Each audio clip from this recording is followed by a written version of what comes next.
Well, good evening, everyone, and thank you. Thank you for coming. I want to start out by thanking and extending an expression of appreciation to a number of people who have been involved in putting this together. First of all, this is a partnership with our co-host, the Advisory Committee on Investor Responsibility, the University Student Senate, and the University Faculty Senate. So thank you to those groups. I also want to thank our Board of Trustees for the openness with which they've approached the recommendations of the ACIR. We had a very good discussion at the last board meeting in February. Finally, the ACIR itself, thank you very much. I know we have a number of members from that committee here, trustees, students, and faculty, and I know a lot of hard work's been put in. I'm sorry that Professor Tara Lawson-Remer is not here tonight, because she's been, I think, an able leader of that committee and interacting both with the investment committee and with others around the community. Also, Joel, thank you for moderating this tonight, and finally to each of our panelists, thank you for being here. I want to start first of all by putting in a quick plug for our climate change conference. It's upcoming on April 24th and April 25th. The keynote speaker is Francis Beinecke, who is the president of the Natural Resource Defense Council. That speech will go on at 6 p.m. in Tishman Auditorium on the night of Thursday, April 24th. And then the next day, there will be panels. Actually, I think there are panels on both days going on. Some very interesting topics and interesting people here to discuss. Well, this evening's forum focuses on the recent recommendations by the ACR related to the university's endowment and fossil fuel companies. I know some of you here are very familiar with the issues and active in these issues. And I'm sure there are others who are interested, but who are less familiar. And so we're especially glad to have that group of people here. The forum is intended to serve as an educational purpose, a way of educating our community more broadly about some of the issues. And it also is an opportunity to continue dialogue as we consider these questions that are very critical to our university. I'm here to listen and to learn, as are the trustees and all of us, I hope, in this room. We have prepared a very simple fact sheet or FAQ sheet, which is on your seats, which relates to the issues we're discussing. We encourage you to look at it. It also includes the recommendations in detail of the ACIR that you can, if you're not completely familiar with them. Probably, I think, tonight the greatest emphasis will be on the question of divestment of fossil fuel stocks. I'd like to say a few things at the outset about that. And most important, I think, is one of the greatest strengths of the New School is our ability to engage in the issues of our time. And certainly global warming is a huge one in that category. Dean Towers is going to shortly describe it as what he'll call a wicked problem. It's a massive problem, a complex one. It has a large human and global scale. It has societal, environmental, and economic dimensions, and there are no clear or easy answers right now. Potential answers often, wicked problem often introduce new problems. But that's exactly the kind of design social research problem that the entire New School, not just Parsons, excel at tackling. In the broad, I think we can agree on some very basic points. First of all, and I haven't heard anybody to the contrary in this community, I know we all know and recognize that there's a crisis, a looming crisis from global warming. I also think it's safe that I can speak for everyone in our community that we know we must reduce our reliance on fossil fuels as we go forward. One of our key academic themes here at the New School is the environment and sustainability, particularly in the urban context. And as a higher education institution, we have an obligation to minimize our own environmental footprint, serve as a model for others, contribute to education and awareness of the issue, as well as, and maybe even more importantly, help to try to find solutions. I think the question is not if we should do that, but how we actually go about doing that. The considerations around our own endowment are especially knotty. Our endowment is relatively small compared to many other institutions. On the other hand, it's relatively large in terms of those institutions that have already announced plans to divest. Our endowment income covers about 3% of our annual operating budget. But that equates to $10 million annually in operating resources that allow us not to have to rely on tuition to cover that. So we do have a responsibility to our students and our community to retain or maintain a strong endowment. In fact, at the new school, we need that endowment to grow, and we need to optimize its returns. The decision on divestment is not so clear-cut as we would like it to be. But embracing complexity is what we do here at the new school. And the considerations must be made on many levels, whether it's general economics and finances and the cost of education, how we could actually divest, the symbolism and political influence that we have out there in the world, our reputation, and finally what we stand for, our mission, are all tied up with this. And I think the key question is, all those things considered, what does make sense for the new school? We are definitely an institution driven by a sense of values, but we're also an institution deeply committed, deeply connected to socially based design thinking, critical inquiry, and innovating new solutions. I know I can count on our community to speak with your hearts and minds, and also to approach these issues thoughtfully, critically, and respectfully. And I'm very much looking forward to the discussion.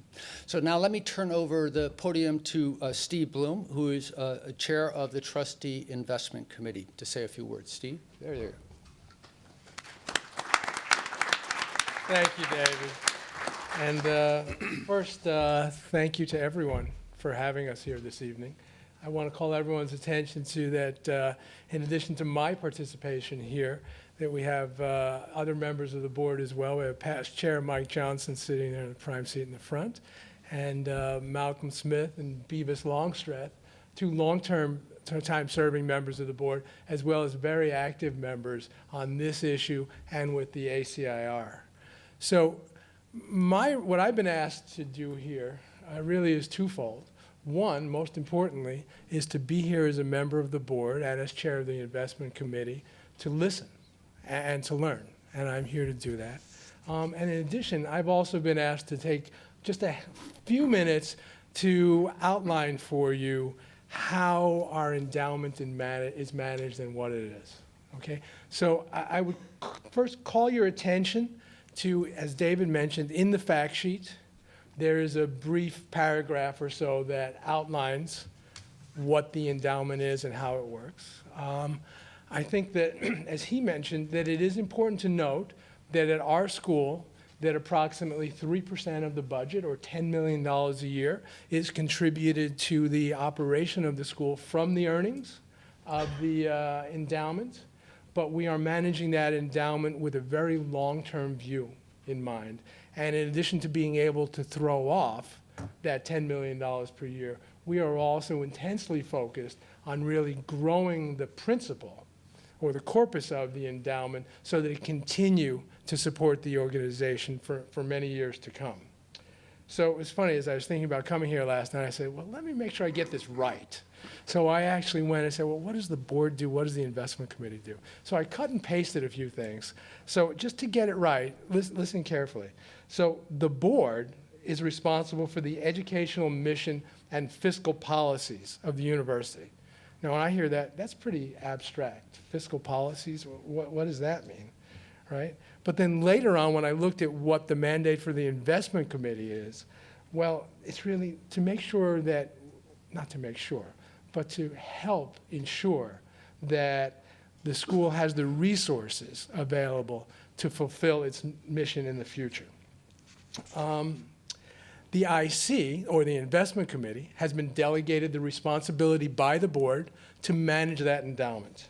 And what we've been told is that we are to provide for the long-term financial security to the university and to provide that continual support, right? And the investment objectives are to safeguard its assets and preserve its real purchasing power. So we're not running a hedge fund. We're not supposed to be taking a ton of risk. This is a very conservative, long-term type of investment management. So it says unreasonable degree of risk. So what does that mean, right? Particularly in the context of this discussion, is it an unreasonable risk to divest of fossil fuel and see what happens? Well, further in our mandate, there's a phrase that says, the most important tool that we have to control risk and reduce volatility is through diversification of asset classes and management styles. So the good and the bad news is that at a very high level, one of the most effective, simple tools is to have a variety, for us managing the money, is to have a variety of different industry exposures in the portfolio. Lo and behold, the most effective diversifier is fossil fuels. So think about it. In a way, that's why most of us have a negative impression about fossil fuel stocks. Because often, when bad things happen in the world, that's bad for the stock market, bad for our endowment, but you know what? Maybe it's not that bad for the fossil fuel companies. It's not that bad for Exxon, right? The obvious case is, think 1981 OPEC embargo, right? Oil prices go sky high. Everyone's suffering, but not Exxon.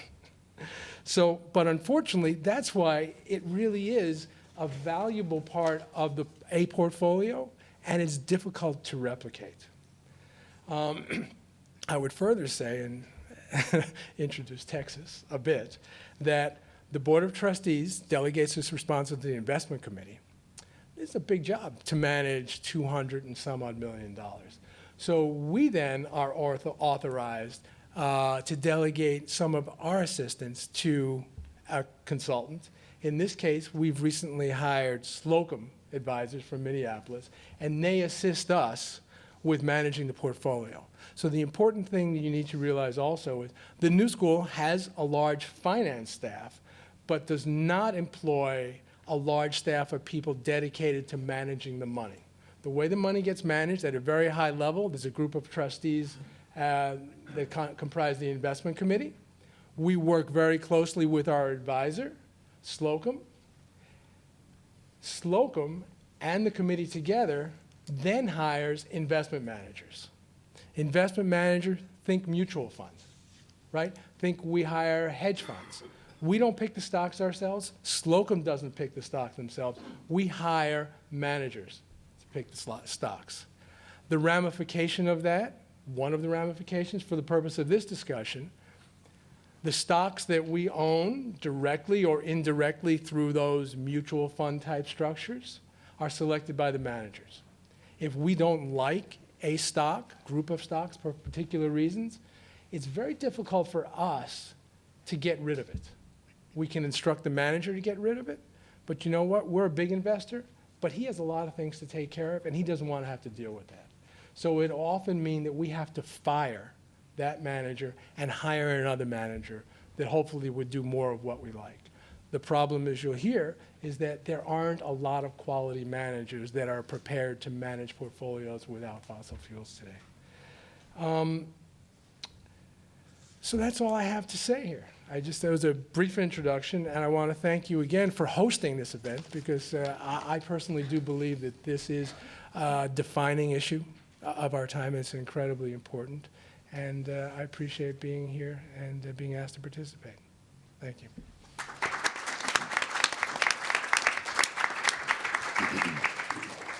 So thank you, Steve, and we're going to get to the panel portion of this event. I'm going to say a few words of opening remarks. We are already running a little bit behind schedule, so I'll try not to put us even further behind schedule, but it's a really important topic, and we have to give it the time necessary. So I think it's really, the comments from David and Steve are greatly appreciated, as I know the comments from our panelists will be as well. So I want to both thank David and the Board of Trustees for their engagement with this issue and the seriousness of purpose with which they are pursuing gathering information in order to make an informed decision in the best interest of the university. And I really do believe that this event can help in that process. And so I'm very pleased that we're here. And I also want to thank David, as well as the UFS and the University Student Senate as well, and the ACIR for sponsoring the forum and for asking me to moderate it. I'm very pleased to do so. As David suggested, we will likely focus much of our conversation this evening on divestment, and I think that is indeed appropriate. But I would like to frame divestment as part of a larger question at the outset, as I think we need to see divestment as one possible tool to be deployed in our efforts to answer the ongoing challenge of climate change, which in some way reforms or reframes the question of divestment and alters it such that it becomes a question of whether or not divestment is the right tool for the new school at this time. And I think that's really key to our question this evening. But climate change more broadly, as David said, is a classic wicked problem. I would argue it may be the ultimate wicked problem, meaning that there are very few simple answers to the problems that are presented by climate change, and that each answer changes the nature of the problem. This is the basic frame of a wicked problem. A good example of this in the realm of climate change is nuclear energy. For those of you that were excited by the Lawrence Livermore story the other day about fusion, I'm talking about the fission version here. We get excited every 5 years or so that fusion is right around the corner. But nuclear, in this case, nuclear power as it currently exists, produces no CO2 as a byproduct of power generation, controlling, of course, for the impacts of mining or transportation or construction. But it produces concomitant problems of waste and proliferation, and the fuel itself is not renewable.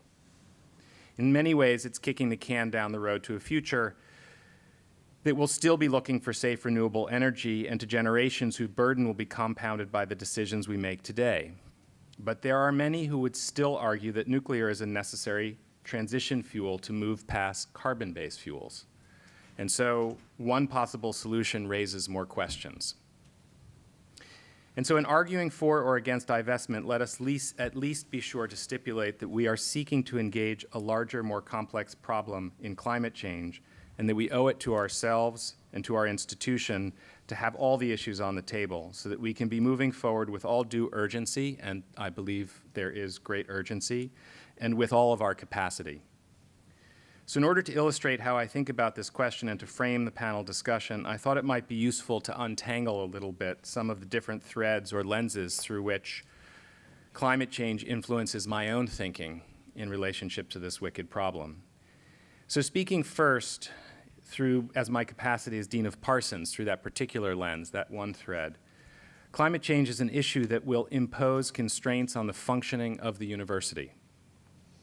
From storms like Hurricane Sandy to responsibilities such as investing in energy efficiency and sustainability initiatives, things that we have done a tremendous amount of at this university, in order to better prepare the university to the challenges that lie ahead.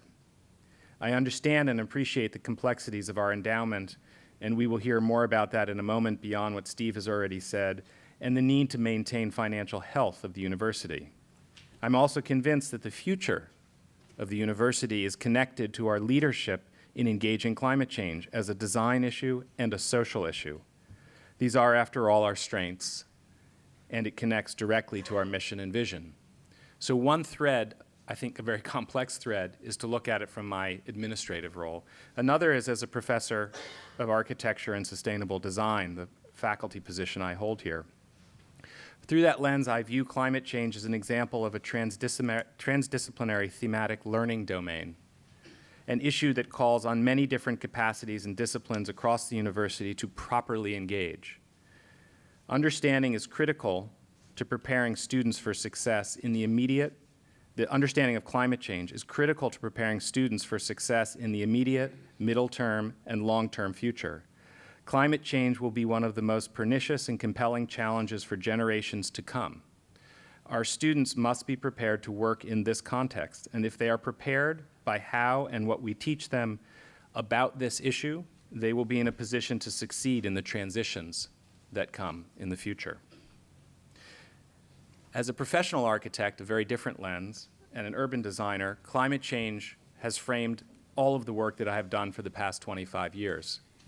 From writing the Hanover Principles when I worked for Bill McDonough to the Empower House project we completed here at the New School a couple of years ago. As a citizen, both of this city and this country, isn't it interesting how New Yorkers always have to define themselves as New Yorkers? And as a citizen, both of this city and this country, The local, regional, and national debates around climate change and the impact of the decisions taken in the U.S. on populations around the world are inescapable. This is another frame that we have to account for in this discussion. And finally, as a father, climate change will be the issue on which we are all judged. The question for my children will be, what were you doing when you knew the problem was as dire as it is? And anybody who happened to read the AAAS, the American Association for the Advancement of Science report yesterday in the paper, has perhaps a clearer language with which to express the science that we already know to be the case. Finally, as a moderator, and this is the last lens of the particular ones in this wicked problem I will unwind, I want to make sure we get all the issues on the table, that we hear all sides of the issue of divestment so that we can put it in the context of climate change and the larger problems associated, and to know that our advice to David and to the board is informed by our commitment to bring our very best to this most wicked of problems. That's what we have to do, I think, here. So let me turn to my duties as moderator and a word about how the evening will flow. I will introduce each of the panelists. They'll each have about 5 minutes to offer remarks. After all the panelists have spoken, there are several questions that I'd like to pose to them, and they will to each other as well. We will then open it up to the audience for questions, and if there's and there won't be any time actually after that because we're running out. So there won't be. So finally, let me just echo something David said before we begin, and that is, as individuals, we're probably largely in agreement about a lot of these broad questions. The debates are more about particular institutional approaches and strategies. I think we have this responsibility to be hard on ourselves, to really focus on effectiveness and the optimization of our efforts. Where does this debate lie for us? How is it connected to mission and vision? How is it connected to financial sustainability? These are questions that we must grapple with and be in a position to help advise. Part of this means acknowledging perspectives that might not be the obvious or comfortable ones, or at least considering seriously the viability of critiques or challenges. We all have to stretch to be able to do that. And so I will challenge the panelists to do that, and I know that they are up for it. So let me briefly introduce our panelists, and they will speak in this order as well. Chris Cruz, immediately to my left, who is a PhD candidate in the Department of Politics at the New School for Social Research. He is co-chair of the Social Justice Committee, and he is here this evening in his role as a student representative on the ACIR. Texas Hammerplarth? Hammerplarth, yes. Hammerplarth. I should have practiced that one. We didn't. A principal at Jeffrey Slocum and Associates, and he leads Slocum's Endowment and Foundation Services Group. Ben Silverman, who is co-chair of the University Student Senate, a student in the master's program in environmental policy and sustainability management at Milano, and was involved as an undergraduate in both weapons and ammunition divestment efforts at the University of Vermont. And then finally, Rick McGahey, who is the director of the Environmental Policy and Sustainability Management Program at Milano, and who is not grading Ben this evening. Ben might be grading Rick. That's right. I'm not sure. You know our students. And is a professor of professional practice in public policy and economics. He has held prominent roles in state and local government, as well as at the Ford Foundation. He has served as Assistant Secretary for Pensions at the U.S. Department of Labor, where he had to regulate issues of whether trustees could consider social objectives in their investment decisions. Sounds like an expert we need to hear from. He is also a New School alum. He received his PhD in economics from the New School for Social Research. So thanks, everybody, for coming. Thank you to the panelists. And Chris, I'm going to turn it over to you. Okay. Thanks. How's everybody doing this evening? How's everybody doing this evening? Yeah. Just want to make sure you're actually paying attention. So I want to thank everyone that came today here, folks that may be watching online or watching this later. And I want to basically address two different issues tonight. Or put it differently, I want to talk from two different positionalities. So in one hat I wear, I'm a representative for the University Investment Committee.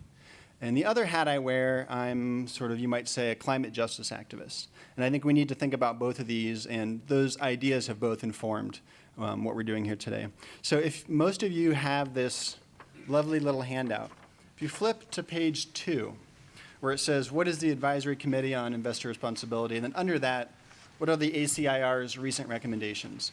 So I want to just briefly run through those so folks have a sense of what is it that we've asked to the university as this committee.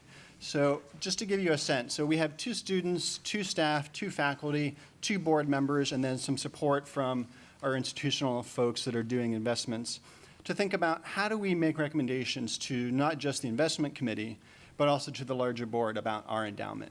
So basically thinking about the political, social, ethical, governance issues around this university and our money.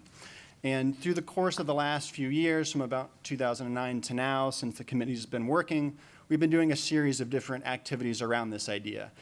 Dealing with proxy voting, how do we vote our proxies that we can, what policies should inform those. When we engage with the Securities and Exchange Commission or the FEC or other sort of institutional investment governmental bodies, how do we engage with them? Interacting with local folks here, so Responsible Endowments Coalition or REC in New York City, who we've worked with a lot around New York City and national divestment issues. So all these have helped inform this process. I think it's important to recognize that this is not just a new school, but this reflects a much larger movement of ideas. So basically, numbers 1, 2, and 3 in this handout here under our recommendations, you can think of them as sort of lumped together into one area. So this is how do we engage with both governmental and investment bodies? So when the SEC is looking at how does a company value their portfolios? Are they pricing? So if we have certain investments in Shell or Exxon or Luke Oil or somewhere, and in the future, if we decide we don't want to be burning as much carbon or natural gas or fossil fuels, then suddenly that money might not be worth anything. How do we have that process involved in informing policymakers who are then informing the investment guidelines, which we then say to our board, well, we don't think the legal framework is addressing these issues properly or fully, and so we want to push with our institutional investor powers to get those things considered on sort of the level of governmental policy, whether it's the United States or internationally. So really these first 3 are about different ways and different bodies that we can engage with as the new school, as an investor in this larger sort of regulatory arena. So both thinking about how to frame that differently and also pushing for more accountability around carbon issues. Number 4, it has to do really with this network that we've been talking about. You know, the folks that we work with within the school, so in different programs, whether it's administrative or staff faculty or even student programs, and our other networks. So other schools in New York City that are involved in this whole sort of fossil fuel divest movement, and folks that are thinking about, you know, after Hurricane Sandy hit, how do we think about climate change in a much bigger sort of framework? Number 5 really has to do with thinking about alternatives. So if we pull some of our money out through divestment from fossil fuels, or even not just fossil fuels, you could think about the endowment as a pool, that money could go anywhere. Specifically, we're looking at the kind of fossil fuel related portions of that. Where do we want that money to go? So if we're pulling our money out of somewhere, we're gonna be putting it in somewhere else. Well, what are those alternatives? Are they new technologies? Are they, you know, local funds to help small businesses that are trying to start up environmental restoration projects, bring oysters back to the bay, whatever it might be? All these issues, when we're thinking about climate change, fit in one way or another with how we're putting our money somewhere. So if we pull that money out from fossil fuels, where do we put it? So thinking about what are these alternatives, whether it's technology, trends, whatever it might be. And then this last one, some people would say is really the heart of the proposal. It's certainly the one that's generated the most discussion and interest, and that is, so what do we do? Do we pull all of our money out? And if so, how do we do that? What are the implications? And what does that mean in terms of putting the new school out as a forefront? Because if we were to divest all of our fossil fuel endowments, even though it's not a huge percentage, the new school's portion would represent the largest institutional divestment campaign in the US right now. So there's a sense that we could be at the forefront by doing divestment as a strategy, not only because of the ethics of it, but also positioning ourselves within kind of the leadership of higher education. And that's the last point I want to make, which is, you know, you said, perhaps not meaning to, that we're running behind schedule. We really are running behind schedule when we talk about climate change in the world. You know, so when we think about issues of environmental justice, this is much more than just about are we impacting 3% of our endowment. This is about people dying, people losing their livelihoods and their futures. And in a sense, that means that we're talking about blood money, because that money is money that we're operating off of, that we're counting on for our long-term future. But what is the cost of where that money comes from and sustaining that? So I want to make sure that we sort of think about that too, that there's an investment side, but there's also an ethical side that we have to consider together. Thanks, Chris. So we're going to go through each of the presentations, and then we'll get to the question portion of it. So Texas is going to give us a little bit more in-depth information about how we look at the endowment. Great, thank you. Thank you, Joel. Thank you to everybody here for attending. It's an incredibly important issue, as we've all heard. Despite my name, which is Texas, I'm actually from Oregon, which, and I bring that up only because I grew up in the era when the term tree hugger was coined, and in the region where it was coined for very specific reasons. For me, it's not a conceptual idea, it's very literal, so I understand a lot of the issues that a lot of folks are facing today with broader environmental issues. But my role today on the panel is to present a view from the professional investment perspective, given the work that we do with about 100 institutions across North America and some of the research that we've done not just with our clients, but with the broader environment of, in the broader universe of university endowments. I have a slide up here. Well, actually, I don't yet. There we go. I have a slide up here about the first issue, which is the purpose of the endowment. I think, just to take one step back, when you bring up divestment with an investment professional, there's a tendency to view the issue very simplistically, which is the whole point of investing is to try and earn more, and to do so with a relatively low level of risk or without undue high risk. And one of the easiest ways to do that, as Steve pointed out in the opening comments, is to diversify. And so anything that goes against that diversification concept can be harmful. But it's not quite that easy. There are issues on both sides that we need to take into account. And the first is this very basic issue of what the endowment is for. At the very top, there's a quote, term in quotes there, intergenerational equity, that was coined by an economist, James Tobin, in 1974. I'll just read this because it is important. The trustees of endowed institutions are the guardians of the future against the claims of the present. Their task in managing the endowment is to preserve equity among generations. And so this is something that is an important concept because it's thinking about the trade-offs between the effects on the portfolio today and the potential effects on the portfolio in the future. And of course, none of us can, with any certainty, predict the future. And so there are a lot of issues just around that issue. The characteristics of an institution are also an important aspect in thinking about divestment. I think Steve touched on a lot of this. We have a schematic on the left-hand side of the page here about the way that the endowment governance works. Now, this is described by Steve. It's described somewhat in the pamphlet that you have in front of you. But just to focus on the bottom line, literally the bottom box there, where the stocks and bonds are that are the fossil fuel stocks that are under discussion for divestment, they're managed by investment managers. So as was pointed out, the goal then is to pick investment managers who don't have these stocks in their portfolios. There's an issue about whether or not these specific 200 stocks that are part of the campaign are the stocks that investment managers that are trying to manage their portfolios appropriately, some with environmental guidelines around them, and whether or not those lists of stocks match. When we have screened our database of literally tens of thousands of investment managers around the world, there are literally 9 that meet all of the criteria of excluding all 200 of the stocks that are under consideration. So I think that one of the difficulties is that there is not an adequate supply of investment managers for folks like us in working with the investment committee to choose from. there is potentially this issue of push and pull, and whether or not investors ought to demand more funds that are managed that comply. But today, there is not that adequate supply of investment managers. I would point out also that the new school also uses funds, and the reason that it uses funds is not just because the endowment is quote unquote smaller relative to other institutions, but it's for real economic reasons. It's to help keep expenses and fees in managing the overall endowment low.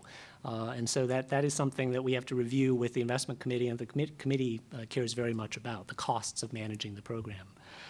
So to get to a little more of the heart of the issue here, we have what I think is a busy page here, but there are 3 pie graphs. If I could just ask that you just ignore the left 2 and perhaps focus on the rightmost pie graph there. And here, what the whole pie represents is the opportunity set, or the universe, as investment folks call it, of all of the stocks around the world. It's measured by the MSCI ACWI index, but never mind the particulars of that. Really, this is just a representation of the entire stock market around the world, U.S., non-U.S., so that includes Europe, Japan, all the other countries, emerging markets, everywhere where there are publicly traded stocks. The orange pie piece that you see that targets stocks of 11% represents the proportion of the 200 fossil fuel stocks identified by the fossil fuel divestment campaign in the overall market. So if we were simply to take an index fund of global stocks and exclude the fossil fuel stocks, we'd be excluding 11% of the market. I'm not sure whether that's high, I'm not sure whether that's low, but it's the number that I think we just all have to keep in mind, particularly because as we look at the new school's stock exposures, one of the things that we've done is to take that list of 200 stocks, compare it against where the new school's endowment is actually allocated and the way that it's invested. And we come up with a list of 28. So of the 200 stocks that are the fossil fuel stocks, there's exposure that the new school's endowment has to 28 of them, which together comprise about 1.4% of the endowment. So again, we can argue about whether the 1.4% is high or low, but relative to the broader market that we saw on the previous page, it's already pretty low.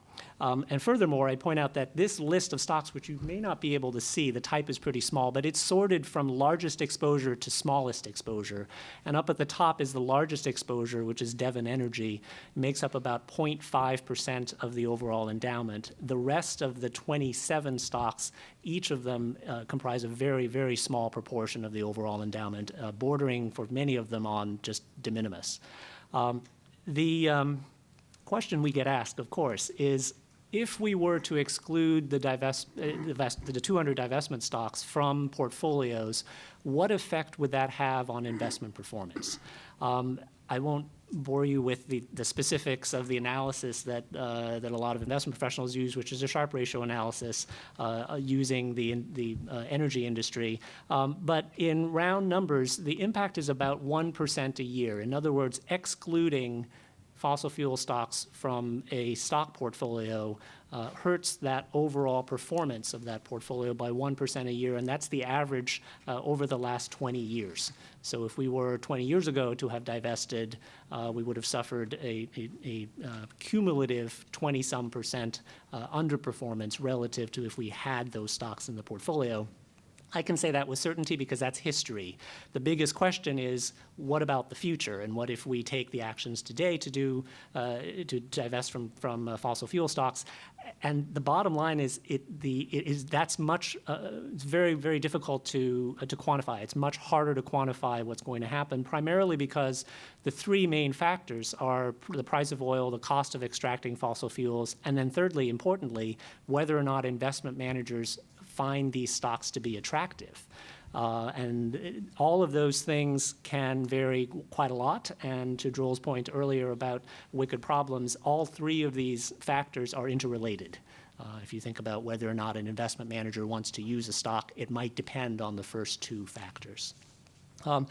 I'll just end by mentioning that in our research and in our work with other institutions, there are 5 main types of alternatives to full divestment. I've listed them here on the screen that you can see. I won't go through all of them, but there are other ways that other institutions that have made the decision not to divest are addressing the issues of global warming and sustainability.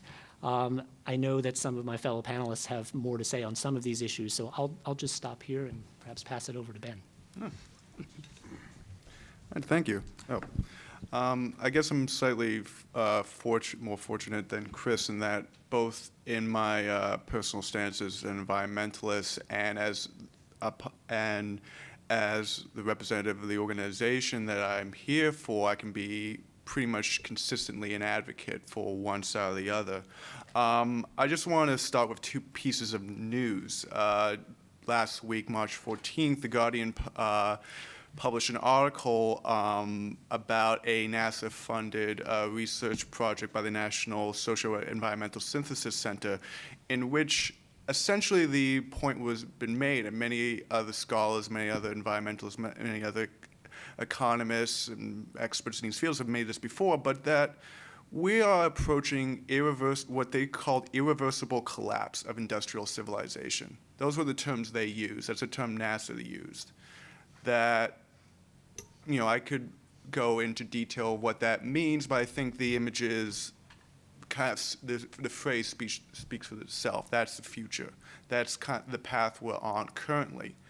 The second piece of news was a case about Duke Energy. Now, Duke Energy, luckily, we're not invested in, but the news was about how at the Dan River in North Carolina, there had been reports of a coal ash spill into the river.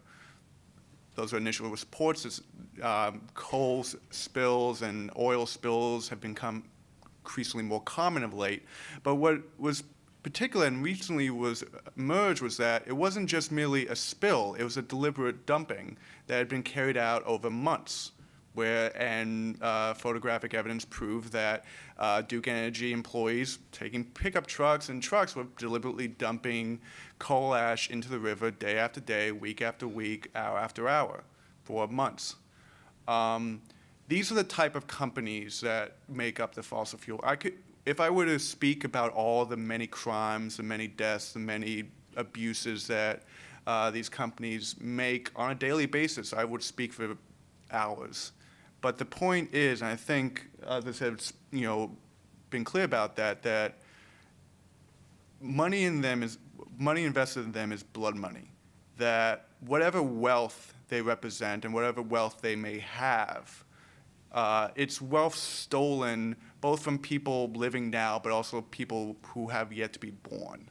That's what they represent. And in that vein, and in that acknowledgement of that base moral standing, the University Student Senate passed 2 resolutions for divestment. The first one making clear of our stance for divestment for these reasons, for coming out of the experiences of Hurricane Sandy, and the second one again reiterating our endorsement of divestment and endorsing the ACIR's recommendations, all 6 of them, but especially the 6th one for divestment. That was our stance on the matter, and as far as I can tell, I've never come across any student that was against this stance.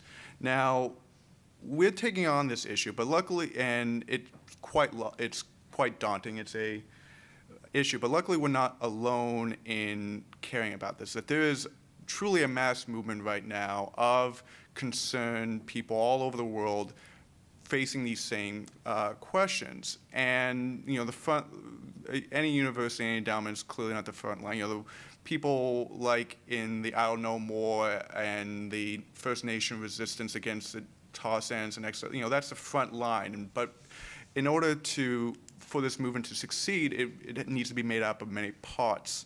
And what university divestment is one piece of that bigger movement.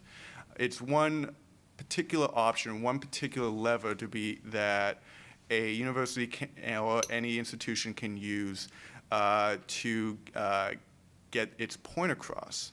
And so that's the underlying power of it, that, as we saw above, the amount of money we actually have invested in this industry is quite small, quite minimal, to the extent that, as we go through the discussion, talk about alternatives, I would make the argument that many of the alternatives people would talk about are completely off the table for us. ExxonMobil does not give a dang about one investor voice, saying, hey, you should stop being ExxonMobil. What you call investor activism is just really just not a logical option. But for us, if we want to use the tools at our disposal, the tools that have been gifted to us to make a difference, to make a stand, to be essentially the new school, in my view, that utilizing the endowment for, and the view of the rest of the Senate, using the endowment for these purposes can make a very large difference. We could very much punch beyond our weight. Because of the moment we're in, because of the opportunity of being the first large university to do, because of the other movements of fossil fuel divestment that are looking to us right now for leadership, and at NYU, at Columbia, at all these other universities, for the opportunity for us to put ourselves out there for this is quite huge, and I think it would make a very big difference even among students who, at times. My generation's called somewhat apathetic. I have no respect for that opinion. I don't think it's true by any stretch of the imagination. But we certainly have a bit of existential dread upon us. And I would argue that's for very good reason. Between the recession, between, what was the phrase? Irreversible collapse of industrial civilization. We have a lot to be concerned about. It would be nice to have hope. I think hope is an okay thing. I like it. I think we need more of it. And I think for our institutions, for our universities to put themselves out there, to stand on principles and ignore the naive and pointless excuses that are thrown against it, but actually take a stand and give us hope, those sorts of things become self-perpetuating. Those sorts of things, give impetus, give drive, give momentum to other things. We divest, and again, I'm making quite clear my stance on the matter. We divest. What does that mean for the incoming freshmen? What it means to those students out there who are juniors and seniors in high school thinking about where they want to go to college? Because those are those people who really care about these issues, who really have that existential dread but want to do something about it. They'll want to come here in order to help make a difference, in order to prevent that irreversible collapse as best as possible. And I have many other points, and I think there are many things that could be further said about this, but just the idea of taking stand, even if it's a small one, even if it's 1.4% of the endowment, a few nickels and dimes here and there, that would be a quiet voice in a maelstrom of crud, and it will make a difference. It really would. Thank you. Anyone who says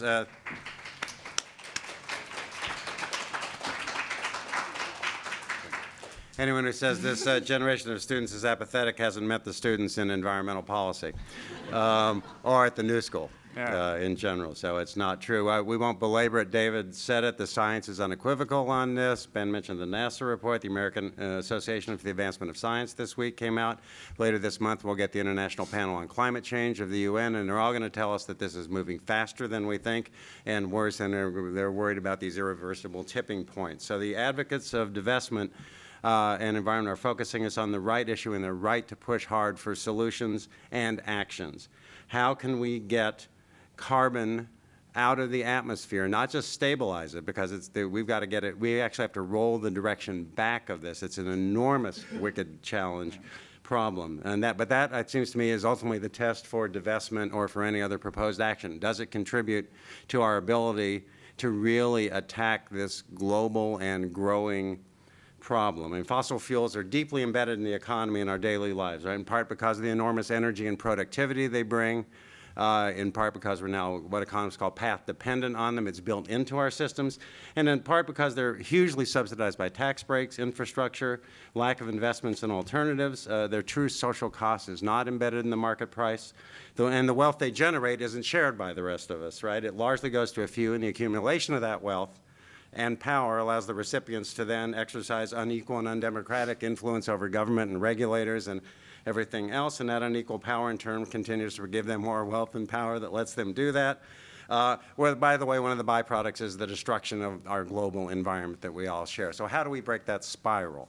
And I think that's what everybody shares on this, and it is a hugely wicked problem precisely because of those enormous both dependent economic issues we've got and these enormous power relations that are built around this. So I come to this really with two perspectives. One, as an economist, I'm used to trying to think about pros and cons and how they apply to policy. And as Joel mentioned, I did serve under President Clinton as an Assistant Secretary of Labor, where I was charged with regulating investment activity by pension fund trustees. Not quite the same as university trustees, but plays in a lot. And I think one of the points I think the advocates need to grapple with more is that trustees of pension funds, this was mentioned before, but it's really worth underscoring, do have this long-term legal fiduciary obligation in their actions. They are not free to act solely on their own moral beliefs. We might think that's better. We might even argue that that legal structure is itself a way of separating out moral and social claims from economic and legal claims is itself another indictment of the way this stuff is organized, but it is organized that way currently. And so the trustees do face, and the university does face this fiduciary obligation. They can't just make any financial decision they want without weighing the long-term cost that Steve described really from the law. They can't just take the money out and not that divestment is this, but they can't burn it in a bucket in the middle of the street because they think that makes a statement. They've got to find something else to do with it. And so that's a big issue. David and Steve touched on some of the arguments against divestment. They're well known. I'll just recap them. Some I'm more sympathetic with than others. First is kind of and these are well stated actually in a letter from Harvard's president when they refused to divest, and she put 4 things down really. Mission and donor intent. The funds are there for academic purposes. They're not for political causes, no matter how worthy. The worry there is this kind of slippery slope argument. If you start divesting here, when do you stop? And we used to hear this a lot in pension fund divestment cases as well. A critical in Corwin is, and we heard it from Texas, is that divestment means lower returns. That means less money for the academics, the students, the buildings, but it also violates this fiduciary obligation. If the trustees knowingly take on an investment that they say is going to underperform the market, they are up against their fiduciary obligations. So they then have to find something that says we can at least get an equal market-adjusted rate of return for these funds if we drop out, even if it's a small percentage. The size of the percentage doesn't relieve them of that obligation. So I think that's another challenge. Now, we in the environmental program are committed to trying to help that. Samar is here. I have a student who's trying to find out from these other colleges that have divested, what are they doing? And so far, it's extraordinarily difficult to find. When they haven't actually divested, the time period isn't there very much. But we are digging away and are committed to using our skills to help work on this problem. A third argument against is that divestment doesn't really hurt fossil fuel companies. It's better to be engaged, right? You can do shareholder resolutions. You can engage them on SEC things. If you lose your seat at the table, you lose that standing. This is, I think, a tactical issue to fight out. Are you better to make the moral statement and try and build a movement, or are you better to combine with others who want to use those admittedly sometimes weak legal authorities? And ACIR is in fact working on shareholder resolutions and trying to put pressure on companies. So that's a third argument against. And then the fourth, and one I'm not that sympathetic with, is that there are more effective things that activists could be doing. They argue for a carbon tax, we need a big whopping one. I'm an economist. But I was in the Vietnam War movement along with millions of people. And it's not the job of professors to tell activists what they should be doing instead, right? Social movements have a lot of dimensions to them. The civil rights movement, the Vietnam War movement, all progressive movements have lots of ways that they act. And I I think it's worthwhile engaging those discussions, but to tell activists who are out there in the street, yeah, I think it'd be better if you did something else is not an argument I'm terribly sympathetic with. And those are the usual arguments, well stated in the Harvard letter. If you don't like it because it's Harvard, you could look at Middlebury's letter, where Bill McKibben teaches, which recites really the same arguments, particularly scared of the slippery slope argument on the endowment. But let me turn, so I think the main challenge, it seems to me, for advocates is to think about, can we really find this market-adjusted rate of return, as well as worrying about this slippery slope. But I want to push back to the advocates a little, too. This is the even-handed thing. This issue about moral choice trumps the economics. That's certainly true for individuals, but again, it's not legally true for the endowment. And so finding some way to really grapple with that box and to find it, again, the trustees are not free simply to act on their moral things. Certainly, the New School has a long and honored history of moral engagement on a bunch of different issues, but the investment issue presents particular challenges in the legal structure. Second is it's often compared to South Africa divestment, and I have to say I don't think that argument stands up very well. That South Africa divestment was requested by a political movement in a geographically defined country, and the ANC, the African National Congress, wanted damage to be done to the South African economy. When they said to Mandela, don't you realize that divestment is going to hurt the South African economy? He said, right, that's why we want to do it. We want to hurt the white apartheid economy, but it was a containable thing. I don't really see the analog to fossil fuel companies who are globally spread, who are every place in the marketplace. I don't think that, I think the moral desire holds up, but it's hard, I don't see the practical, and that may be a side issue that we don't have to debate. And so I think the third one, I would really kind of push back, and I hope we can in the discussion to the advocates, because I think they do strongly feel this. Why is this a strong or best action to get us to the goal that we all have to share, which is to get as much carbon out of the atmosphere, in fact, roll it back as fast and as effectively as possible?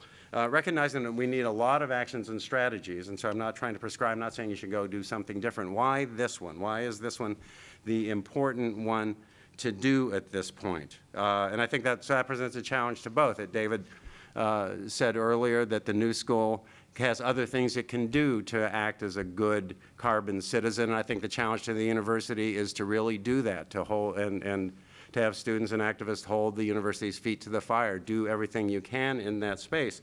And I think the challenge to the divestment advocates is to think hard, is to recognize this fiduciary problem, and then also to really say, why is divestment the key part of the action now? And I know folks have thought about that. So again, I think everybody shares this goal. This is a massive global problem that's going to need to be attacked on a variety of fronts. And I think that those two challenges are there, again, for the university to do everything it can on the carbon front, within its legal structure and keeping it a healthy place for education to take place, and for the advocates to really tell us why this particular strategy, what's the strength of this at this time, and also how is it possible, or is it possible, to overcome this fiduciary duty that the trustees have to keep. Thank you. This panel does not disappoint. I have failed in my obligation to stop all of us from speaking at 5-minute intervals, in part because I think there was way too much here that needed to be said, and so I really appreciate the panelists all providing that. What I'd like to do is to perhaps significantly reduce the number of questions. I will ask a couple that I'd like to get on the table here, but move it quickly to the audience to ask questions, because it's a really critical part of that, and we have a couple of handheld mics that we'll pass around. But I'm going to group the questions first to Rick and Texas, because you both spoke about issues in different ways, but I think are related, and I wanted to particularly go to this quote about the obligation of managing an endowment to preserve equity among generations, because a lot of the argument rests on that issue, either legally and or. But I wanted to ask you both to perhaps unpack a little bit the particular challenge that climate change faces produces burdens on future generations that can be seen from the lens of equity. Equity is not only financial in this case. no. We are making decisions today that impose significant burdens on future generations. So is it inconsistent with the obligation of managing the endowment? And we haven't talked about stranded assets, and I know that people will ask that question, so maybe you could also, there's the financial piece that argues that some of these assets may be stranded, and so indeed we are acting in the financial equity sense to do that, and that may be part of the answer. But I'm really interested, I think, particularly for this audience, to understand the intergenerational challenge we face within that obligation. So. I thought actually Ben was going there. I liked it. It was kind of, he was flipping this argument about the long-term obligation of endowments to say, oh yeah, what's the biggest long-term endowment we've got is not to destroy the environment, right, that everybody has to live in. So I was actually quite attracted to that argument. I was actually bearing down on a narrower piece of that. That's not, or the idea that there should be investments in alternative fuels. We should take the money and do something else with it. You have to separate divestment from what else you might do with the money. The divestment decision, I mean, you don't ultimately because you need to say you have a market-adjusted rate of return, but you don't solve the problem by saying we're going to take the money. You don't solve the problem legally by saying we're going to take the money and put it into something that we think is more benign for the environment. So my piece, I'm actually attracted quite to this argument that we are threatening the long-term future of everybody with this, but that doesn't, under current structures, get you out of this wicked fiduciary problem that even if the trustees wanted to do it without a showing that they've got that alternative, and not now alternative fuels investment, just alternative financial investment that'll give them that return, they're not meeting their obligations and duties to the place that they're charged with running. Including, just to clarify, Rick, including, are you saying the potential knowledge that maintaining the current investments presents a risk to the endowment because of stranded assets? Yeah, that doesn't get, in my experience as a regulator, that wouldn't get you. I say, look, I'm violating my fiduciary duty because I think, and again, I'm not saying investment people are doing this, but there's this great invention my brother-in-law thought up, and I know that I'm not supposed to do that, but I'm sure it's going to pay off, and it's better for everyone, so I'm going to break my fiduciary duty. That doesn't get you out of that problem, that you think or believe strongly, or that you have a strong moral belief. Again, regrettably, maybe that our morals aren't more combined with the way that we do financing. Can you define stranded assets, Joel, in some way? So, and there might be other panelists who might be able to do this better than I can, but I'll give it a shot. If you think about what is on the balance sheets or what the assets are that fossil fuel companies have, they have oil or other fossil fuels that are in the ground. If there are regulations that are passed that limit the extraction of those fossil fuels, then essentially it's not at all possible for them to extract assets that they currently have in the ground. Literally, they can't lawfully get it out of the ground, and those become stranded assets that hurts the values of the assets on these companies' balance sheets. I would just, I'll augment a little bit of what Texas was saying in that the environmental argument to that logic is that the total amount of proven known reserves on the balance sheets of oil companies already exceeds the total amount of oil that we could possibly burn without going past a 2 degrees Celsius change in the global climate.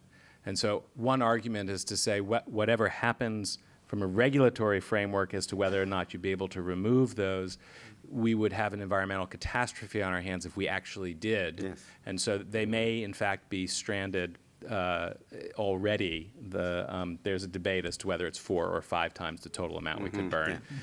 Barrett, A lot. Well, I'm willing to meet you in between and say 4.5. The issue is. I think on the issue, though, of this intergenerational equity, that is the concept that defines best practices for endowment management. Those best practices are codified in a set of rules that have been adopted now by all 50 states called the Uniform Prudent Management of Institutional Funds Act, or UPMIFA. But essentially, what that does is sets out a bunch of process things that have to happen.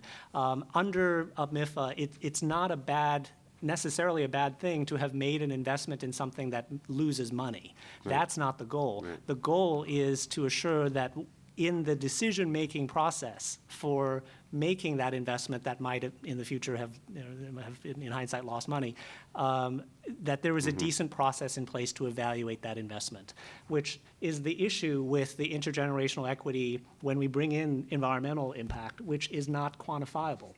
So if we're not able to quantify that, as I'm working with the investment committee here or with any of our other clients, it is difficult to integrate that aspect into the what would be considered best practices and Can I prevent say the one justice sentence about that? Because the critique of that, and that is the way that that's done, is that it drives everyone to a kind of a standard lowest common denominator. I'm not going to, no first mover. No one will take a risk to do things, so everyone keeps doing the same stuff over and over again. And so you can discharge your fiduciary responsibility just by doing some dumb thing that everyone else is doing. Keynes used to talk about stock market was a beauty contest, which he didn't mean you pick the most, quote, attractive person. A beauty contest in British subways is that you tried to guess what who everybody else thought the most attractive person was. And that was the subway, the Metro Beauty Contest that he talked about. And he said, and the market is often like that. People are trying to guess what everybody else thinks the right investment is. So it has this it ends up being quite biased against innovative structures. I think we would have been interested to hear that the problem in investment isn't the supply of stocks, it's the supply of investment managers. Right? You think about supply and demand, it's a really good description about the way these markets actually work. The new school is not picking stocks, it's picking managers. I got two points to kind of roll off of that, where, when talking about a wicked problem, part of it is that the problem changes as you try to solve it. And I think this is sort of a case where the problem actually solves in the positive for the benefit as we try to solve it. We're talking about, I'm not going to use Keynes' analogy, but we're talking about stock markets being kind of largely a Ouija board. Everyone's got a hand on it. No one knows who's really pulling, and seeing what happens. And the bad part of that is that it creates a lowest common denominator effect. That's until you have not I'm thinking of Newton here, but having an outside force come in and say, okay, we're going to try and start changing the game of, at this point in time, there is only a handful of universities colleges mostly, that have divested. That's not going to be forever. And I think that with the current political situation, with the current movements, I don't think that's a hard prediction to, a risky prediction to make, that this list is going to get longer. It's going to get a lot longer. And the new school's effect of making that longer and thus changing the market situation could be quite important. That also has an effect on, we're talking about a very small number of hedge fund managers committed to that stuff. Well, how do you get more hedge fund managers to be committed to that? Well, you demand it. Supply and demand. More universities, more endowments saying we want this, give us this. Customer's always right. And I'll just add on the point of these definitions and of the legal terminology of the board can't take a move on the endowment that they knowingly know will be a bad financial move, or do it hastily or whatever. But at the end of the day, any financial move can be a bad financial move. It's throw the dice, whatever happens tomorrow.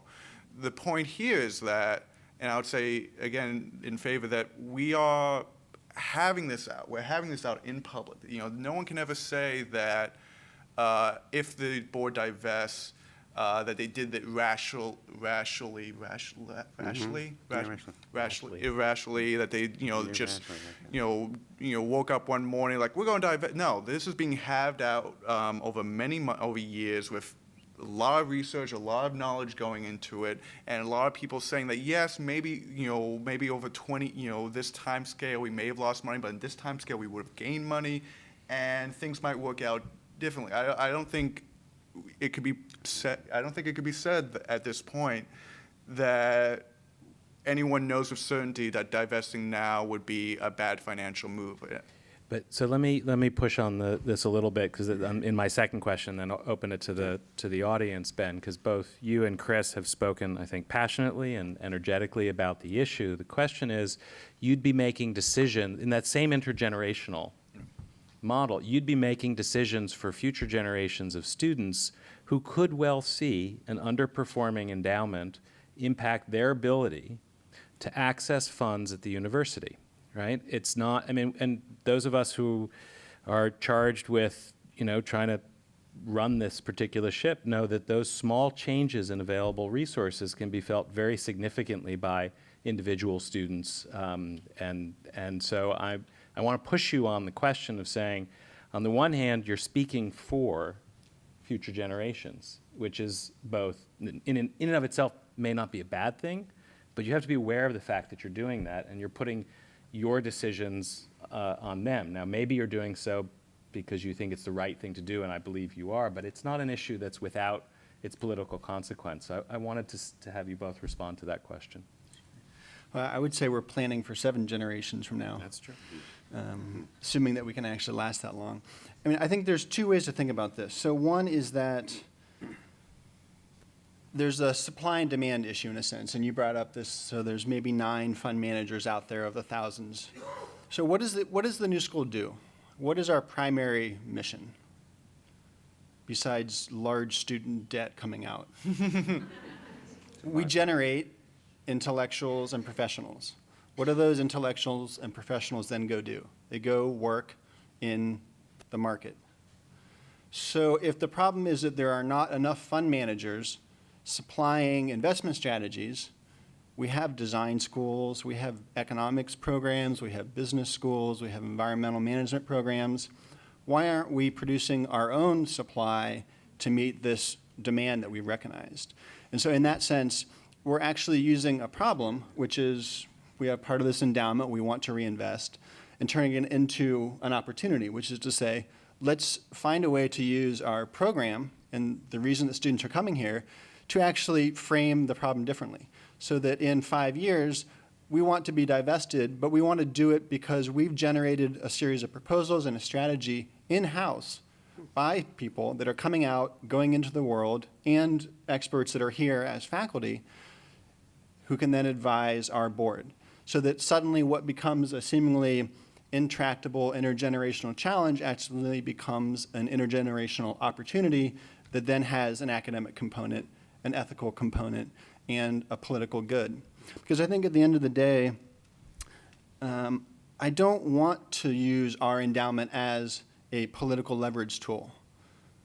I want the money the endowment generates to be in line with what we view as our sort of mission and the ethical values of the new school. But there's a tension there, because do we use the endowment as a political tool, or do we say our mission should match our investments? In which case, it's not about using our endowment to do something different, but it's to say that money should be kind of in a parallel track. So rather than seeing the endowment as a wrench that you put and you turn, you say, well, we just want to take that 3% and let's redistribute it within our existing funds that aren't in fossil fuels. So that gets into the challenge of, well, certain fund managers have more or less flexibility. So then you have to think about strategies. How do we work with our existing fund managers to reallocate those monies if possible? If not, I know there's some reluctance from the board to move to new fund managers because at least what we've been told is that we have the best of the best. And so if they can't do it, maybe it can't be done. But I think that's where we want to push back and say, well, we think it can be done. Either you haven't found the best managers, or maybe we have the best managers in-house, we just aren't using them yet. So that's how I would push back on that challenge. I want to hear from you too, Ben, on it, but I want to point out that your argument, I think, squarely puts mission and vision as the driver of decisions around endowment, as opposed to insulating it for economic purposes in an intergenerational way, which is, it's the position you're taking in that regard. I can't really follow up Chris's That's okay. statement. You don't have to No. take questions. I think that's a way that we should think about this, of taking a crisis, of taking a problem, figuring out how to turn it into a positive, an opportunity, and stuff. And I think that's a great approach. To answer your question specifically, Joel, that on whether or not, taking a stand or speaking for a generation, just as, I as a student senator and co-chair, have to deal with the contradictions and the problematic nature of speaking for a student body. I'll bring up the, simple point that at least we're trying to. And I think that's the key, and it is related to my previous point of trying to speak for generations that don't yet exist, or I actually prefer to say generations that currently exist now, because most of the people in this room will be suffering the very nasty stuff that's coming down the pipeline, gray hairs included. Yeah. It's coming quite quick, but that, we're trying to go beyond lowest common denominator, short-term mindset that has characterized much of economics and politics of late and has caused a lot of bad problems. And to do so requires taking a leap, but being very conscientious when we do so, of thinking things through, and just thinking things through, taking the time, and being aware and deliberate and saying, I may not know exactly what future new school students are going before. I can't, but at least I'm trying, and at least I'm trying to figure, and the ACR and others are doing, and likewise. But the method that we've been doing so far with the endowment, along with a breathload of other institutions and other processes in our society, has been not thinking about that at all. Okay. And I think that's and so this is a step in the right direction. All right, Chris has promises to be very short in response, but do we have a microphone also and some questions so we're ready? Okay. I just want to read something that I think is instructive. Short. To take an official position runs the risk of chilling the environment for free speech, thought, and inquiry. To take an official position strikes at the heart of the beliefs which motivated the founders in 1919 and University in Exile in 1933. This is a statement from 1985 from then President Fanton of the New School about why we should not take a position on divestment in South Africa. Mm-hmm. So there is a history of the New School around divestment, and I agree that this isn't a good parallel, but it's useful to think about what is the official position around divestment. Could you read that again? I can read it Beavis again. was thinking about his question. Didn't divest in South Africa. We did not divest. Did not divest in South Africa. Divesting. There's a lot of romance about South Africa divestment in the rearview mirror. A lot of people didn't do it. Ford Foundation, where I work, didn't do it. Two quick questions. Charles Allison. I've got my finance class here, so I'm asking that question in the context of finance. And hi, Chris. In full disclosure, I'm on the ACIR with Chris and a whole other crew. Texas, thank you very much for your comments and for the work you're doing for the benefit of the school. But I was wondering if you backtest the New School portfolio and you take out those 20 or so stocks of the 200 that are fossil fuel companies, and the point that I see Chairman Bloom made was that companies like ExxonMobil do a good job of protecting the portfolio against volatility over time. Mm-hmm. But if you back out those 20 or so fossil fuel companies in there now, and you replace it with the next best protector against volatility, the next industry that protects the portfolio against volatility, with the benefit of hindsight, how does that change the results of the portfolio? That's sort of question one. And then question two quickly is, people made the same arguments when portfolio managers were thinking about taking out cigarettes, or taking out gambling, or taking out defense contractors, that somehow portfolios would be harmed, but it was done. Ben's point about supply and demand, I didn't agree completely with the way he used the supply and demand, but at some level the market said, listen, we don't want sin companies, we don't want cigarettes, we don't want, and companies like Nabisco and Philip Morris figured out that the market didn't value them well, and the companies were penalized because of the cigarettes. So in the past, there's been a way to do this without harming long-term results, it seems. Can you comment on those two things? And thank you very much.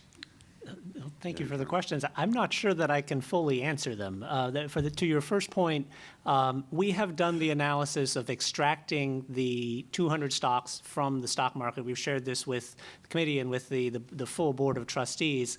And the bottom line is, if oil prices go up, or when oil prices go up, removing these stocks hurts the portfolio. When oil prices go down, removing these stocks helps the overall portfolio. The part of your question, which I think is quite smart to think about, is what if we replace that with another industry? We did not. We simply said, let's take those out and look at the resulting portfolio. But Steve. Quite a bit of globetrotting, but we don't realize that your firm actually did. Steve, can you use the microphone, Steve? Because we've got some folks who are watching this thing remotely. Slocum actually, I believe, did the work that you're asking for.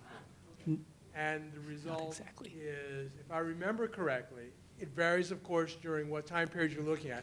But if you look at the long haul, last 40 years or so, that our portfolio would not have performed as well because overall the fossil fuel stocks have been additive in return, and everything else being equal, our portfolio would have been slightly riskier without Sure. fossil fuels.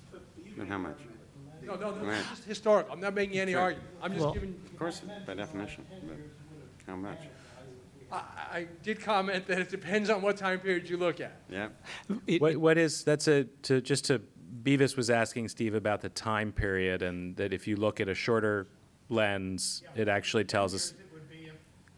And that gets to my point on, it depends on over that period what has happened to the price of oil. Divesting from those stocks would have helped over the short term, the last 3-5 years or so. And we have done that analysis, and we didn't include the slide here. But what we have not done is said, how can we offset that? I don't know, well, I do know that it would be a suboptimal solution. In other words, there would be some give up. I just don't know what the magnitude of that give up would be. Okay, we've got hold on a second, Beavis, just hold on a second, grab a microphone. We've got Beavis, Cynthia, a lot of students Barrett. here. Well, just Not further to students this over here. point, Yeah. the price of oil is critical for the valuing of the major oil companies. That's true. But things are changing so fast. In Germany, for example, the largest 20 public utilities lost $600 billion in the past 5 years. And the reason they lost it was not the price of oil, it was the fact that the price of solar had collapsed, making it possible for homeowners to put solar panels on their roofs, and they stopped using the grid because there was no advantage in using the grid. So the marketplace, which is generally way ahead of nation states, was able to reflect this in the price of those utilities. Meanwhile, Tesla is priced today at 50% of GM, and it makes GM makes 300% more cars than Tesla. So things are changing very rapidly. And if I have the mic, can I say, I'd like to just say something about the fiduciary point. Our committee, the investment committee, I think came up with a point of view about whether the divestment would help or hurt the future of the endowment, saying it's an unknowable question to answer, unknowable. It may help, it may hurt. And so that in terms of a fiduciary duty with respect to that proposition, the duty doesn't cut one way or the other. So then you go to consider other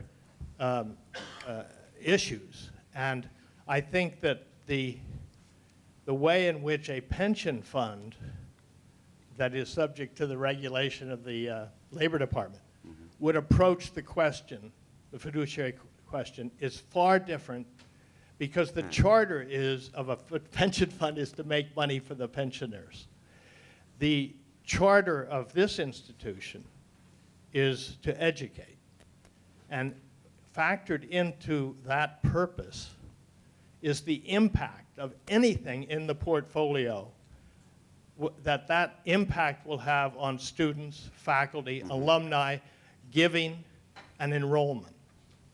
And therefore, if we had investment in gas chambers, if we had investment in slavery, it probably wouldn't help us, even if we had a prospect of great returns from those investments, which in this case we do not. We simply don't know the future. So I would submit that as far as fiduciary duty is concerned, this board, this investment committee is free to make a decision. Okay. So thanks, Beavis. I don't think there was a question in that. So I'm going to go to Cynthia. Cynthia had her hand up next. Yeah. Cynthia Barrett, and Lawson. then here. My question relates, and it's a question for Chris and Ben. It relates to this idea of the new school not as an institution with an endowment, but instead the community of people who make up the new school. I'm wondering if either the committee or the student senate have considered encouraging a pledge for alumni, students, faculty, staff, and maybe even our external partners to divest our own investments, our own savings, our own retirement funds. Because it would seem to me that the strongest signal we could send to those who have to make this decision is if we are modeling what we're hoping the institution would do. Just real briefly, there certainly has been some discussions around money coming from alumni in particular, and it's also a strategy some other schools have been looking at, asking alumni to basically give money into a separate escrow that until the university divests, they'll never be able to touch that alumni donation money and to use that as a leverage tool. So that's one way that that's been looked at. But in terms of the whole school and other communities thinking about pulling all of our money out of fossil fuels, it's not a conversation, at least within the committee yet, that we've had. But I think if I could interpret Cynthia's question, what she's asking, which is an really interesting one, is given the role of pensions, which are much larger than our endowment is, are we using our collective position in those pensions to start to try to produce, for example, a divestment from TIAA CREF, to use one place that might come up? Or ask them If that's what you mean, Cynthia. My vote would be go for it. No, and what I mean, at this point in time, most students are a little bit more concerned about paying off debt before worrying about retirement funds and such. I mean, but in real, I think that that's an important point about how to generalize an issue of how to create that sort of groundswell behind something. I would definitely be in favor of encouraging that. And I would say also that if there's nothing that would encourage alumni more to take a stand to find out that the university has divested as well. Bring it all back there, but I'm still struggling with the issue of stranded assets and how this is not just a long-term issue, but isn't in our short-term financial interests as well. And to Ben's point about we're approaching irreversible collapse, I think that's, the seriousness of the issue sometimes gets lost in this analysis. If we, when we was explained the idea of stranded assets, the issue that I send my students to is the way it's described is in the Do the Math documentary. They talk about how, which came out last year, we're 15 years away from reaching that 2 degrees Celsius mark, and we currently have 4 or 5 times the amount of reserves in oil and coal to push us past that point. So if 15 years isn't a short-term analysis, I'm still struggling with why this isn't in our moral interest as well as the economic. Everyone thinks in our moral. Rick, did you want to? Yeah, I don't think there's any dispute up here that it's in our moral interest to do it. The question is how we align the financial stuff with, I don't think anyone's here in favor of destroying the environment, you know, I didn't hear that anywhere, so, but the problem, you know, that's an easy one, right? But the problem is, how do you align this financial behavior in such a way that it's the optimal thing to do? We're on one particular tactic here that's being debated. We need a whole range of tactics about, precisely because the problem is so dire. So, Just really quick too, and from the committee's perspective, the best way we have to try to address that is through trying to get better risk disclosure and holdings through the FEC, SEC and FASB, so that at least there's a way through existing legal mechanisms to start taking account for those, to then shift, in a sense, the sort of legal political terrain. Because right now, the ethical discussion is not going to change the fiduciary discussion from everything I've seen. But if we can change the legal groundwork where those get discussed by forcing disclosure through the laws, then it makes it easier to start talking about stranded assets, both in fiduciary responsibility and ethical questions at the same time. I mean, some companies are beginning to at least do shadow balance sheets where they recognize where they're starting to put a carbon charge on it. Of course, the scary thing about that is when they do that, they still make tons of money and high profits. They make so much money out of this stuff that they can account for a certain carbon tax, and they still do well. So the proposals that we're talking about, like post-Paris, about $60 a ton or so, they can put on a balance sheet and still make huge amounts of money. Yeah, in case you haven't noticed, Rick is arguing for a carbon tax. So we're gonna take two Among more other questions. things. Two more questions. Sure. My name is Brant Weathers. I'm an economics PhD student here at SR. I'm also a research assistant with the Advisory Committee on Investor Responsibility. What's been nice about my job is that I take minutes for all the people that have spoken so far. This is the nice part about it, not the job itself. He's a good note taker, too. Yeah, thank you. But is that I've noticed, because this conversation includes staff, faculty, students, and trustees, and the conversation after the meeting with the Board of Trustees. Try to keep the mic up close. Sure. Here, yeah. And the conversation after the meeting with the Board of Trustees has gone further than just this immediate conversation of whether or not we do or don't divest. Yeah. And so there's more nuance that I think that's been part of the conversation since that point in time that's been interesting. And I think it'd be lovely to hear from the panel what they think about it, particularly the idea of divestment not as an immediate kind of binary switch decision, like, oh, we divest it all or we don't divest it all, as opposed to maybe a long-term strategy.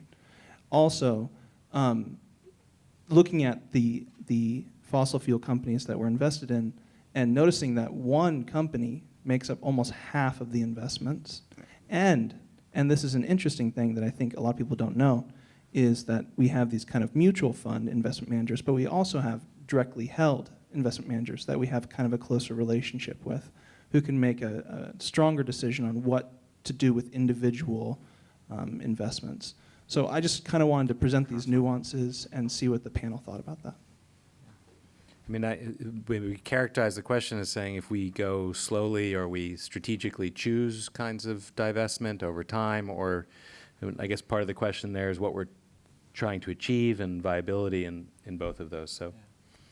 I mean, a simple way to think about this is I think we have about 6 or 7 fund managers that manage the overall endowment. And so if one, I believe it's Greenhaven, is the largest holder, where I think it's Devon is held in that about 0.5%.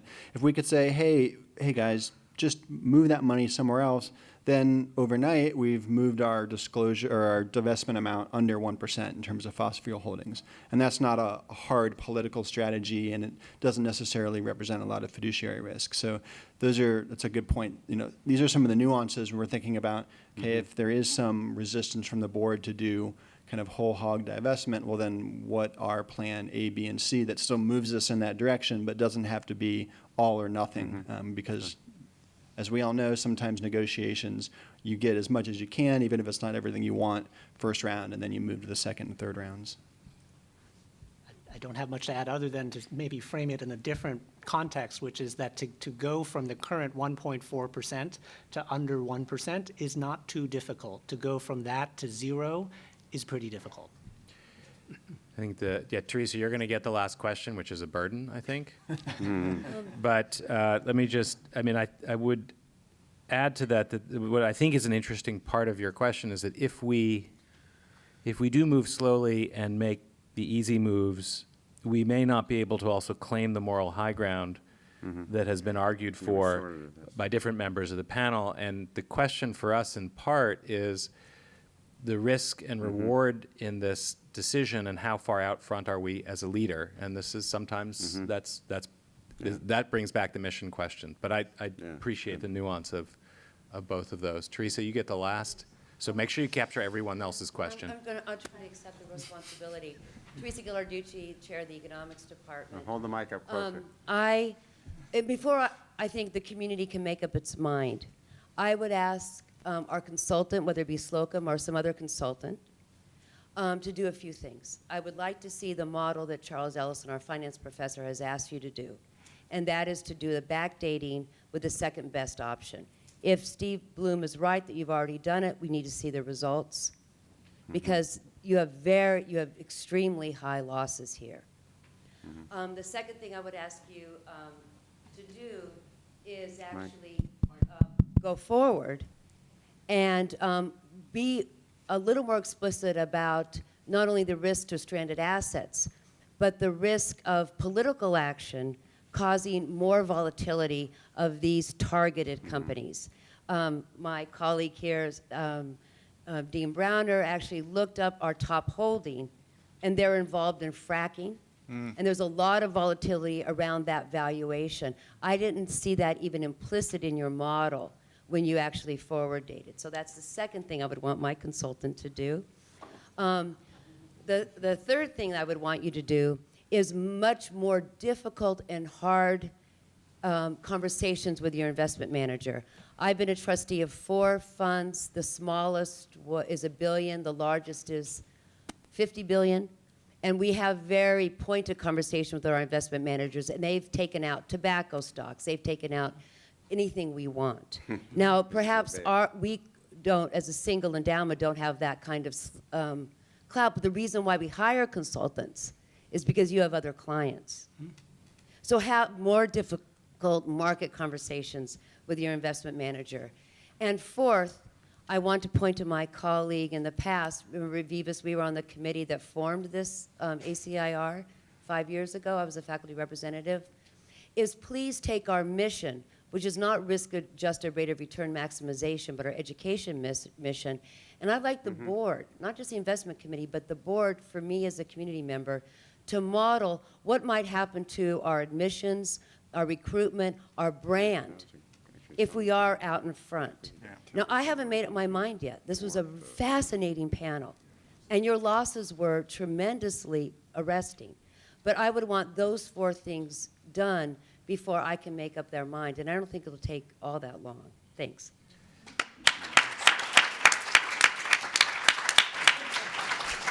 Thanks, Theresa. I think we ended without a question again, but it's new school after all.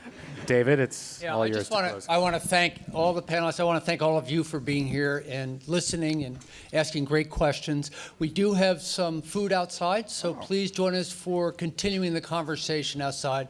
And thank you again, everybody, for coming. Thanks to our David, I'd just add to encourage people from the community to come talk to the committee members. Let us know what you're thinking so we can feed this back into the institutional meetings. And thank you for coming. Also, students, come to University Student Senate meetings. No, I mean, 6 p.m., room 304, University Center, every Saturday. And the Sustainable Cities Club, people walk by too quickly.